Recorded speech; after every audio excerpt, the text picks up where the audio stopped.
Hi guys, this is part of the Fog Shorts series. I'm not going to be able to record a full episode this Saturday. I'm actually going to be in North Carolina.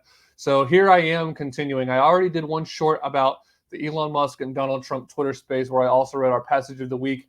But now we're going to go on to our next topic, which has to do with the situation in Ukraine. So I don't know what I did with my sources for this. I'm going to pull them up. But in fact, while I do that, we're not going to talk about Ukraine in this one. We're actually going to talk about the war in the Middle East. So we have an article here from Newsmax having to do with Biden and Harris. So this is by, it looks like Sid Dinerstein. Yeah, there we go.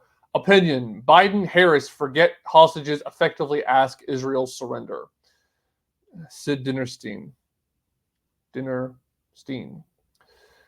Edon, Alexander, Omer Nutra, Hirsch Goldberg, Poland, Daguay Dekolchen, Keith Seigel, Atai Jivin Ziel, which is deceased, Gedi Haggai is also deceased, Judith Weinstein Haggai Zilil, which is also deceased. Say their names, President Biden. Say their names, Vice President Harris, says Sid Dinerstein. Say their names, Governor Walz. Do you even know who they are? They're hostages, American hostages. If they're American hostages, how come you don't recognize their names? If you haven't figured it out, these are Americans who are in Israel on October the 7th, 2023, when the Hamas massacre occurred. These U.S. citizens were captured by the terrorists and in some cases assaulted or killed. That was 10 months ago. We didn't find them as we cleaned out Gaza. Most incredulously, we haven't asked for them. Here's a case where the hostages are total innocents. No one accused them of spying. They weren't accused of drug smuggling. Their only crime, being Jewish. While it explains why they were taken, it does nothing to explain why they're still there. U.S. President Joe Biden and Vice President Kamala Harris haven't asked for the return. Instead, both have effectively asked for Israel's surrender. It's called the two-state solution. What that solution does is give the Gazans back their territory that was built into a terrorist fortress, tunnels included. The Israeli Defense Forces, the IDF, have reduced it to rubble. Yet, as I have asked, why don't we just ask for their return unconditionally? No money and no hostage exchange, just in return of the 8 American hostages, including the 3 deceased. And what makes this writer think a return of the hostages would be so simple? Easy. Just follow the money. Virtually every Mideast terror dollar comes from us. Yes, us, voluntarily. Let's take a walk on the dollar side. To begin with, the United States gives Palestine on average $600 million every year. Why? Just because. No questions asked. That could build a number of schools, hospitals, and prisons. It could, but tragically it doesn't. It builds terror tunnels, lots of them. It constructs tunnels from Gaza to Israel for attack. It erects tunnels from Gaza to Egypt for resupply. The global community kicks in another $1 billion a year. UNRWA, United Nations Humanitarian Middle Eastern Agency, provides another $200 million per year, plus apparently supplying additional terrorists. See how simple everything is? If the United States ends its terrorist funding, Palestine suffers. How much? Enough to give up 5 live and 3 deceased American hostages. Easy. So, funny thing about this guy is he doesn't seem to understand that the same logic also applies to Israel. Our foreign aid, for example, is going to drone technology to Israel. Our foreign aid is going to their ability to make bombs. And what do these bombs occasionally strike? Innocent people, children, civilians. But this guy's not crying about that. He is talking and bringing up a valid issue of Americans who are being held hostage. Sure. And do they need to be freed? Yes. Do I want them to come home? Yes. But I don't think, and you look, okay, here's something that he says that's correct. Should we stop giving aid to the Palestinians? Yes. But the same guy, if I were to say we need to stop giving aid to Israel, would flip out and pitch a fit and say, how could you? So that's an important double standard to say. Now, another thing that your taxpayer money is going to, and these are very serious allegations, have something from Outlook. Video appears to show sexual abuse of Palestinian prisoner by IDF soldiers. The Israel Defense Forces, IDF, confirmed that 5 soldiers remain in detention for allegations of serious abuse, and the investigation is ongoing. This is from the 11th of August. A shocking video has emerged showing the gang rape of a Palestinian prisoner by guards at the Sidi Taiman detention center in the Negev desert, southern Israel. The footage, which has not been independently verified by Outlook, shows the prisoner being selected from a larger group lying down on the floor. The victim is then escorted to a wall where guards, using their shield to help to hide their identity from the camera, proceed to rape him.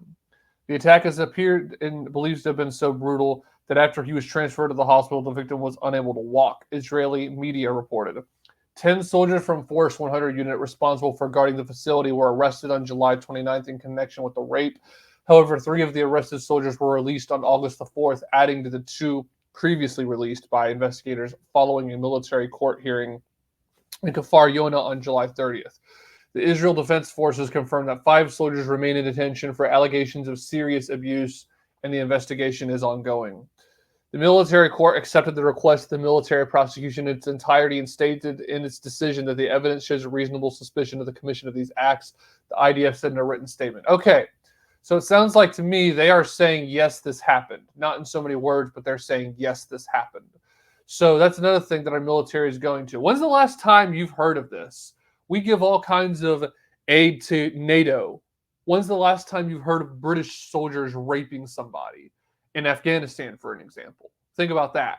So, because, there's been war in Afghanistan before there was war in Iraq. When's the last time you've heard of allegations of an American soldier or a British soldier or something raping prisoners? If that were to happen on our watch, we have more of an ability to do that, though, when our commander-in-chief says, not only are you fired, but you're being court-martialed. We're going to find out if you're guilty or not guilty, and you're going to suffer severe penalties for this misconduct, for this evil act. One of the worst evil acts.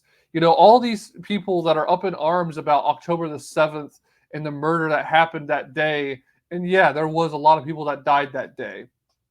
But these people that are engaging this behavior by raping Palestinians are not helping the situation at all. And is Israel responding to this? Yes, but they're being investigated. They're not being fired, right? Not yet. This has happened back in July the 30th, and we have yet to hear about these people being fired and court-martialed and or put in prison or given the death penalty for raping somebody. Because my stance on rape doesn't really change. It should be death penalty or castration for rapists. There's not really another argument for it. That's my stance on it, and that goes for everything. Now, and I can't do that really. You and I are not in a position to do that. Our money goes to Israel, blank check, do with it what you will, and Israel gets to then decide, are we going to prosecute people for committing rape or not? So another thing I wanted to read to you that I thought was pretty eye-opening. This is from, let's see, one site, yeah, here we go. Human rights. Everything is legitimate. Israeli leaders defend soldiers accused of rape. Israeli society is divided over the arrest of 10 soldiers for the brutal gang rape of a Palestinian prisoner caught on video by Simon Speaker Cordall. Video has emerged of a gang rape of a Palestinian prisoner by guards at the I don't know how to pronounce it, SDE. I guess it's just D or C. Taiman detention facility in the Negev desert, southern Israel. The video, which is verified by Al Jazeera, take that for what you will, shows the prisoner being selected from a larger group lying down on the floor. The victim is then escorted to a wall where guards, using their shields to hide their identity from the camera, proceed to rape him. The attack is believed to have been so brutal that after he was transferred to a hospital where the victim was unable to walk. 10 soldiers were ultimately arrested for the rape on July 29th in a case that has rocked Israeli society. The soldiers belong to a unit known as Force 100, which is tasked with guarding the Sidi Taiman facility, according to Haaretz. Military prosecutor released 3 of the arrested soldiers on August 4th, adding to the 2 previously released by investigators following a military court hearing in Kfar Yona on July 30th, at which protesters gathered in support of the soldiers under arrest. So a bunch of protesters are in support of these soldiers. they decided to show up, and here's a picture of them. I'm going to put this as a video thumbnail. So the picture you see here is a video thumbnail. Those are people protesting for the people that are allegedly committing rape.